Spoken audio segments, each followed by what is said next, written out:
Hey, welcome back. Sorry about the delay. We were just on a trip to Vegas last week, which we thoroughly enjoyed. But it got me thinking on something, and really like everybody's opinion. Do you like using a travel agent, or do you prefer using a travel agent over booking trips yourself? And I'll let you know why I asked that question. We ran into a difficulty with our flight on the way to Vegas. Our first leg of the flight was delayed by an hour as a result of an issue with Air Canada. They put us up in Toronto because they rerouted us. They put us up in Toronto for the night and they flew us out the next morning to Vegas. Now, Air Canada was fantastic with rebooking our flights, accommodating us with accommodations, getting us a shuttle there, and providing food vouchers. I have no issues whatsoever with Air Canada.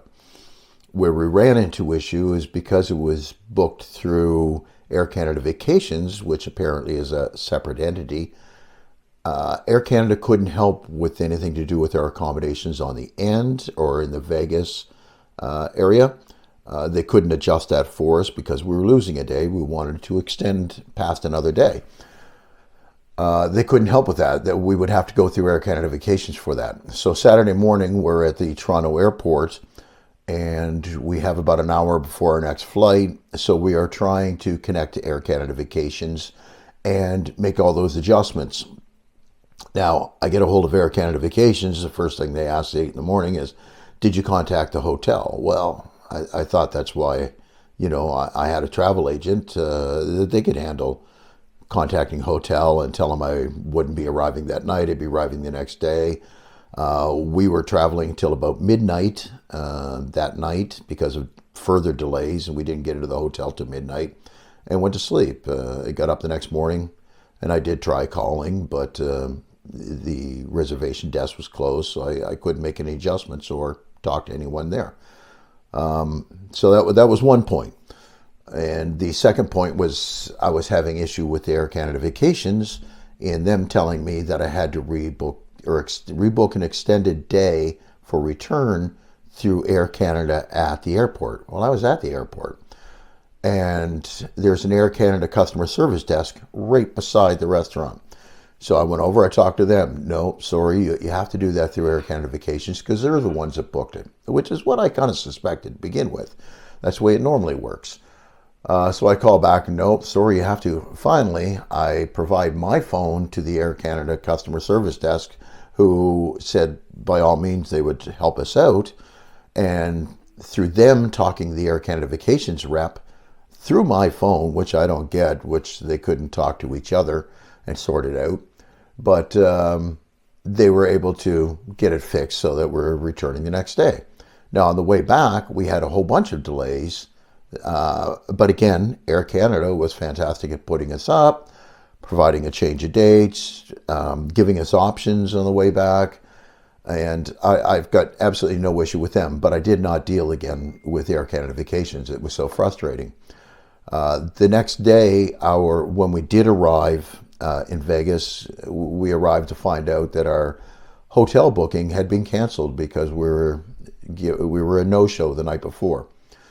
I contacted Air Canada Vacations again. I ended up on a callback number. 5 hours later, they did get back to me. By then, I had already booked into the Bellagio because we had comp nights there, so it didn't really make a whole bunch of a difference to me. So it wasn't a big issue, but if we hadn't have had that, that would have been a much bigger issue. Now, normally, when we go on vacation, I normally like to book through a travel agent. And I'll tell you, the reason why I do that, typically, or used to do that, I should say, I really have to think about whether I'm going to continue that process. But the reason why I've always done it before is I figured it come at no extra cost to me.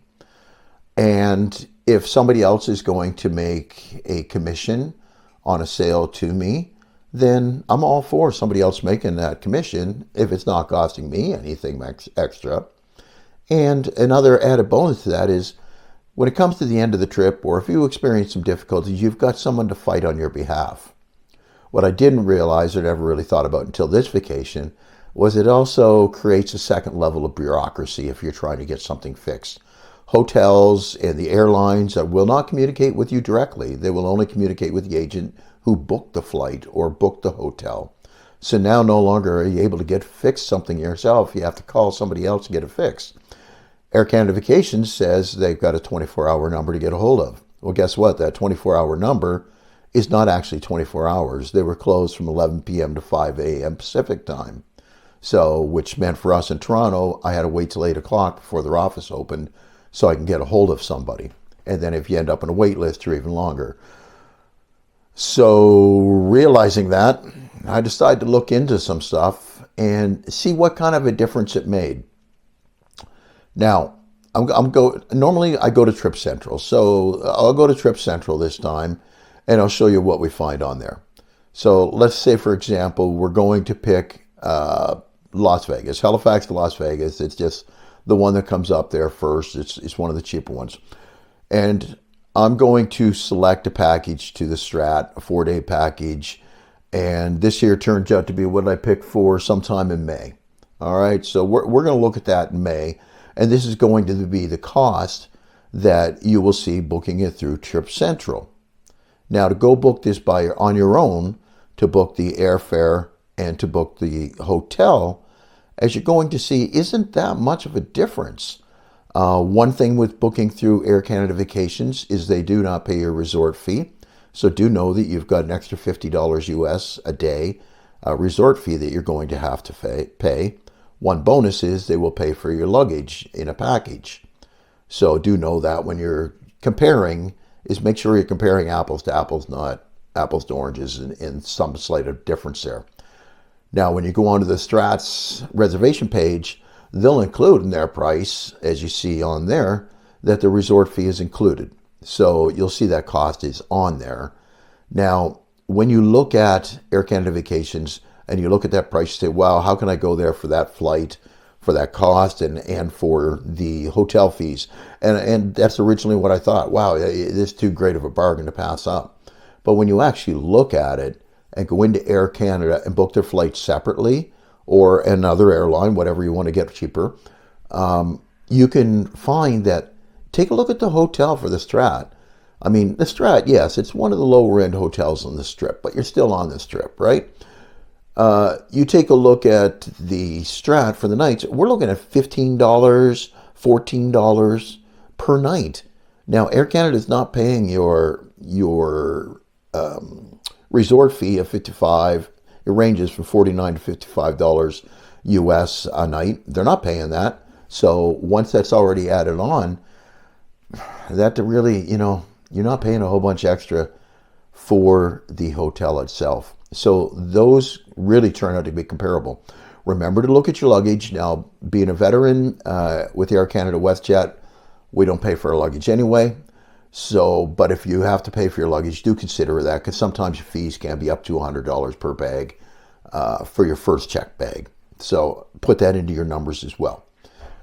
Now let's also take a look at, for example, I'm going to go on Trip Central again, and this time we're going to look at Punta Cana, okay? And we're going to see if, it just turned out this is an Air Canada vacation. We could have gone to Transat, WestJet, Sunwing, any one of those. You can do exactly the same thing. Sunwing, Transat will all sell you the flight separately.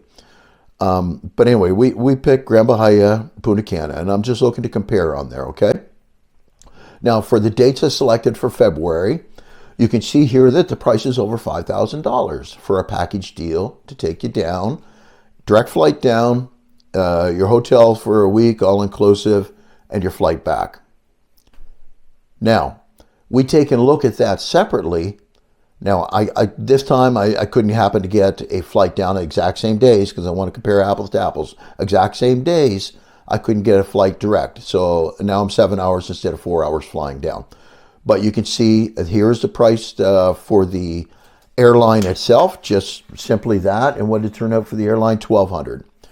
All right, so if I go to Grand Bahia Principe, Punta Cana, to their website, it turns out to $2,000 and something US dollars, about 3,000 Canadian.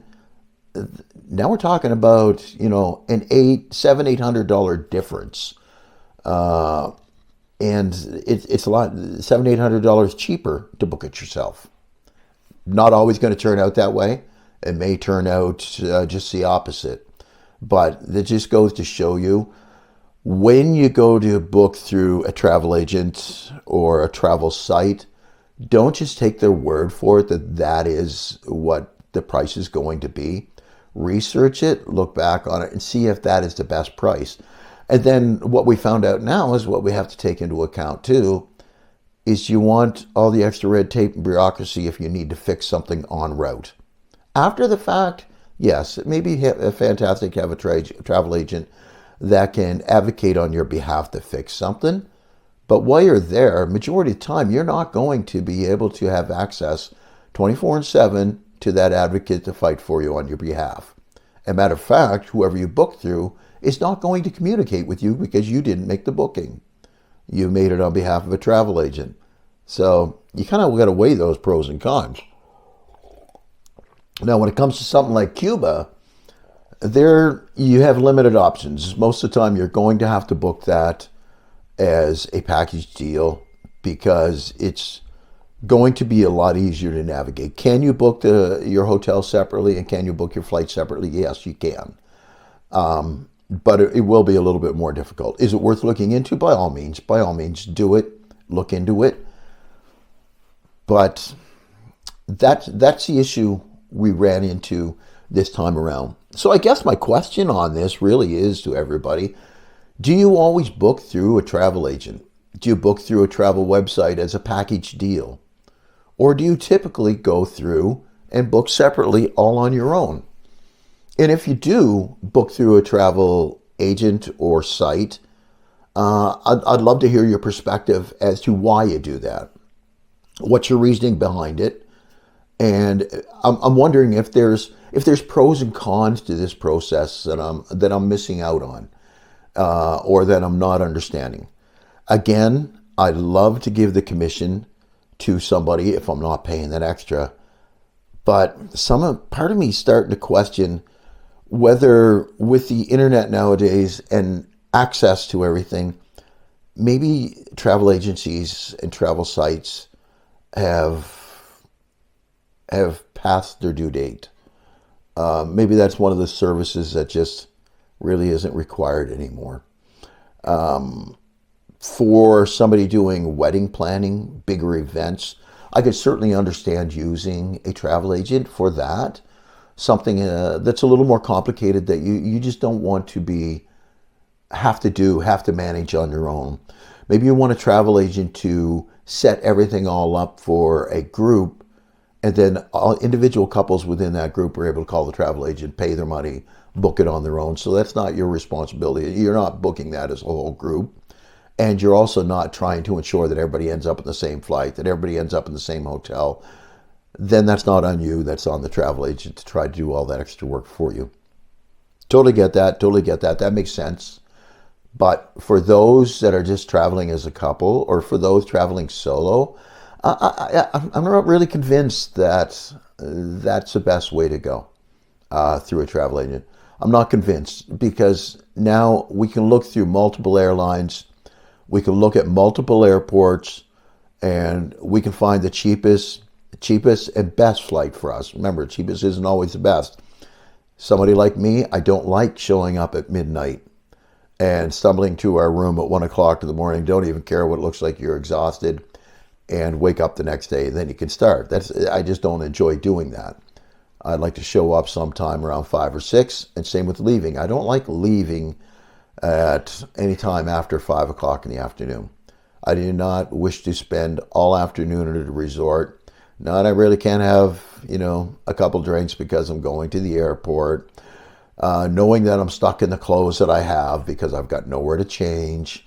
I can't really go into the pool and enjoy the rest of the afternoon because this is what I'm wearing. And you're also a little leery about eating food. You don't want to be upset or you don't want to be getting deli belly just before the flight home. So myself, I prefer to get up in the morning, have time to have breakfast, and pack up your stuff that day, then leave. So for me, a 12 o'clock departure is my preferred, but that's not everybody's preferred. Everybody's different, right? But you go ahead, take a look at that. Again, I guess what I'm asking, let me know what you prefer. Do you prefer to book it on your own? What difficulties do you find booking it on your own? What hurdles do you find? Sometimes better deals are had through booking through a travel agent or website. They get offered a package deal that's too good to turn down. But again, sometimes they are not a deal. You could do much better on your own, adjusting a day or two here or there. You can get a much better deal on your own. So what drives you to book vacations through a travel agent versus yourself? And what drives you to book a vacation on your own and not through a travel agent?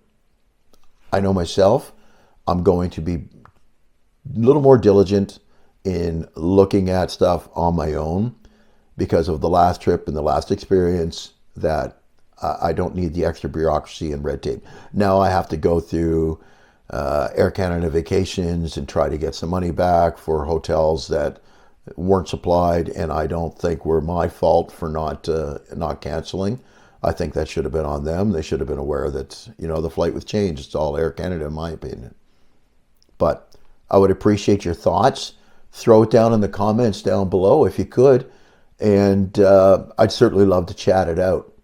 You have any questions, any travel questions, any travel comments, any travel locations you want to talk about, you want to investigate, research together, please throw it down in the comments, and I'd love to collaborate on the next podcast with you. Anyway, thanks for watching. Really appreciate you, and talk to you all in a bit.